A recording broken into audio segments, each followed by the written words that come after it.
بسم اللہ الرحمن الرحیم۔ میرے عزیز ساتھی اور معزز سامعین، السلام علیکم۔ آج ہم بات کرنے جا رہے ہیں آن لائن کلاسز کے حوالے سے۔ بہت سے طالب علم حضرات ایسے ہیں جن کے پاس انٹرنیٹ کی سہولت ہی موجود نہیں، اور HEC کو اس بات کا علم ہی نہیں کہ پاکستان کا 50 سے 60% طبقہ ایسا ہے جنہیں انٹرنیٹ کی سہولت میسر نہیں ہے، اور 3G اور 4G تو دور کی بات کہا جاتا ہے کہ ایسے علاقے بھی موجود ہیں جہاں 2G سروس بھی اویلیبل نہیں ہے۔ جب HEC کے سامنے یہ مسئلہ پیش کیا جاتا ہے تو ان کا جواب آتا ہے کہ آپ اپنا سیمسٹر ہی فریز کروا لیں۔ دوسری اہم بات یہ ہے کہ اگر کلاس ہو بھی رہی ہے تو کافی بچوں کو سمجھ نہیں آ رہی۔ 1 منٹ تک اگر ٹیچر کی آواز صاف آتی ہے تو اگلے 2 منٹ تک ٹیچر اسکرین سے غائب نظر آتا ہے۔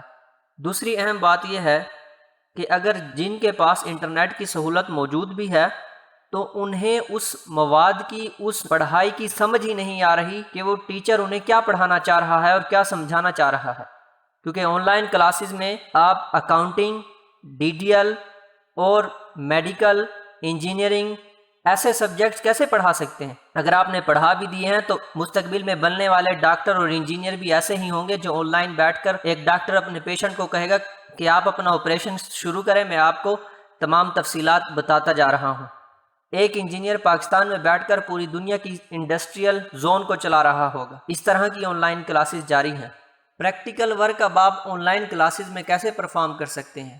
تیسری اہم بات یہ ہے کہ ہمارے ٹیچرز کو بھی ان سافٹ ویئر کو یوز کرنا نہیں آتا، کیونکہ کبھی ان کو اس چیز کے بارے میں آگاہی ہی نہیں دی گئی۔ میں سمجھتا ہوں کہ اس معاملے میں میرے اساتذہ کا، ہمارے ٹیچرز کا کوئی قصور نہیں۔ HEC کے سامنے جب یہ مسئلہ پیش کیا جاتا ہے کہ ٹیچر صاحبان کو بھی یہ سافٹ ویئر یوز کرنا نہیں آتے، تو HEC کا جواب ہوتا ہے کہ ہم ان کے لیے ٹریننگ کا ایک باقاعدہ طور پر پروگرام شروع کرنے جا رہے ہیں۔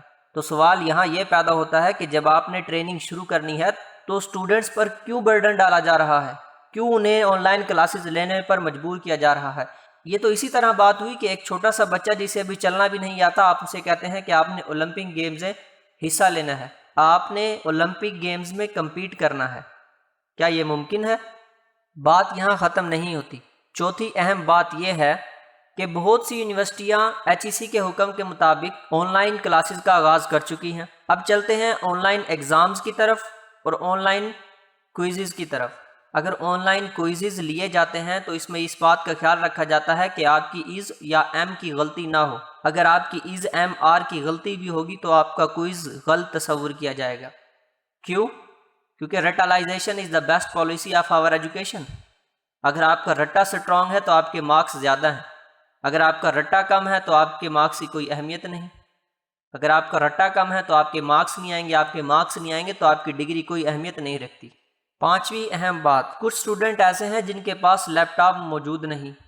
انتہائی مشکل کے ساتھ اگر کوئی اسٹوڈنٹ ان چیزوں کا بندوبست کر بھی لیتا ہے تو پھر اسے انٹرنیٹ کی سہولت میسر کرنا اپنے لیے لازمی ہے۔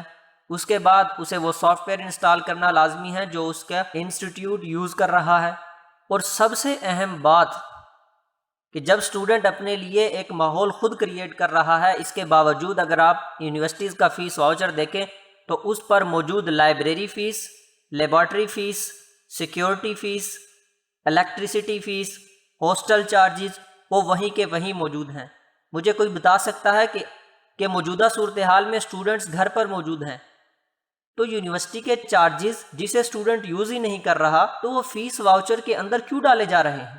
ایک اسٹوڈنٹ اپنے گھر کے ایک کمرے میں بند ہو کر آن لائن کلاس اٹینڈ کر رہا ہے اور فی واؤچر پر لکھا ہوا ہے کہ آپ نے یونیورسٹی کی بس ٹرانسپورٹ استعمال کی ہے اور بس ٹرانسپورٹ کے اتنے چارجز آپ کی فیس میں ڈالے جا رہے ہیں۔ یہ تو وہ اہم اور بنیادی مسائل ہیں جن کا مختصر سا ذکر میں نے آپ کے سامنے پیش کیا۔ اس طرح کے کئی مسائل ہیں۔ موجودہ لاک ڈاؤن کی صورت میں ہر طبقہ بڑی مشکل سے اپنی زندگی بسر کر رہا ہے۔ گھر کے اخراجات پورا کرنا مشکل ہے، لیکن آن لائن کلاسز اور انٹرنیٹ کی سہولت کو میسر کرنا اور اس کے اخراجات کو برداشت کرنا ایک اسٹوڈنٹ کے لیے کیسے ممکن ہے؟ گلگت بلتستان اور بلوچستان کے کئی ایسے علاقے موجود ہیں جہاں پر انٹرنیٹ کی سروس انتہائی نہ ہونے کے برابر ہے، تو وہاں پر موجود اسٹوڈنٹ بیچارے کھلے میدانوں میں جا کر بیٹھتے ہیں اور وہاں پر کوشش کرتے ہیں کہ انہیں انٹرنیٹ کی سہولت میسر ہو اور وہ آن لائن کلاسز میں حاضر ہوں۔ آن لائن کلاسز کی صورتحال تو اس طرح ہے کبھی کلاس دینے والا ٹیچر خود کو میوٹ کر دیتا ہے، تو کبھی کلاس میں موجود اسٹوڈنٹس کو تمام کو پریزنٹر بنا دیتا ہے۔ جہاں ایک شخص کی آواز آنی چاہیے وہاں پر 60 کی آوازیں اور اس کے گرد گرد کا شور ہمارے کانوں میں طوفان برپا کر دیتا ہے۔ تو اس موجودہ صورتحال میں کیا ایک اسٹوڈنٹ کے لیے پڑھنا ممکن ہے؟ اب چلتے ہیں ان مسائل کے حل کی طرف۔ مسائل بتا دینا کوئی بڑی بات نہیں، ان مسائل کا حل ہونا نہایت ضروری ہے۔ پہلا مسئلہ کہ ٹیچرز کو یہ سافٹ ویئر یوز نہیں کرنے آتے، تو اس مسئلے کا حل یہی ہے کہ HEC کو چاہیے پہلے ایک باقاعدہ ورکشاپ ارینج کرے جس میں تمام ٹیچرز کو ان مخصوص سافٹ ویئر سے ریلیٹڈ ٹریننگ دی جائے، ان کو ان کا استعمال سکھایا جائے، تب جا کر ان کو آن لائن کلاسز لینے کا حکم جاری کیا جائے۔ دوسرے مسئلے کا حل یہ ہے کہ اسٹوڈنٹس کے لیے فیس میں رعایت کا اعلان کیا جائے، اور یہ فیس میں رعایت 50 سے 70% کے درمیان ہو، کیونکہ جب ایک اسٹوڈنٹ نہ بس، نہ یونیورسٹی کی لائبریری، نہ ہی لیبارٹریز، نہ ہی کلاسز، نہ ہی الیکٹریسٹی اور نہ ہی ہاسٹل، ان تمام چیزوں کا یوز کر ہی نہیں رہا، تو پھر اس کو ان چارجز کا ادا کرنا کیوں لازم ہے؟ اور خاص طور پر کوئزز، کیونکہ اگر کوئز میں کسی کی از ایم آر کی بھی غلطی آ جاتی ہے تو اس کا تمام کوئز غلط تصور کیا جاتا ہے۔ لہٰذا کوئز کے حوالے سے ایک الٹرنیٹیو سولوشن تلاش کیا جائے، اس مسئلے کا حل کیا جائے تاکہ اسٹوڈنٹس کو ایگزام کے حوالے سے آسانی ہو۔ اور سب سے اہم بات آپ کو بتاتا چلوں، HEC نے اس بات کا بھی بڑا ڈھنڈورا پیٹا کہ اسٹوڈنٹس چاہتے ہیں کہ ایگزامز کو کینسل کر دیا جائے، اور HEC کے چیئرمین صاحب اعلان فرماتے ہیں کہ ان اسٹوڈنٹس کا احتجاج محض اس مقصد کے لیے ہے کہ ان کو اگلے سیمسٹر میں پروموٹ کر دیا جائے اور ان سے ایگزام نہ لیا جائے، بجائے اس کے کہ ان کے حقیقی مسائل کی طرف توجہ دی جاتی، بلکہ اسٹوڈنٹ کا مذاق اڑا کر ان کو پس پشت ڈالا جا رہا ہے۔ یاد رہے کہ مارچ کے مہینے سے شروع ہونے والے ان کلاسز کے مسائل کے حل کے لیے تمام یونیورسٹی کے اسٹوڈنٹ نے ٹویٹر پر اپنا احتجاج ریکارڈ کروایا، اور پاکستان میں ٹویٹر میں 50 سے ایسے پوائنٹ تھے جو ٹرینڈنگ میں رہے، جس میں بائیکاٹ آن لائن کلاسز، سے no to online classes, shame on HEC، اس طرح کے بے شمار ٹاپ ٹرینڈنگ ٹویٹس رہے۔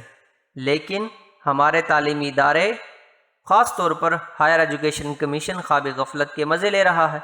اسٹوڈنٹس یہ ہرگز نہیں چاہتے کہ ان کے ایگزام کو کینسل کیا جائے، بلکہ وہ تو یہ چاہتے ہیں کہ ہمارے مسائل کو حل کریں۔ خاص طور پر آپ ہم سے فیس کس وجہ سے وصول کر رہے ہیں؟ ایٹ لیسٹ آپ ہم سے ہاف فیس لیں، یا ہمیں 60% ایٹ لیسٹ ڈسکاؤنٹ دیں جس کے ہم حقدار ہیں۔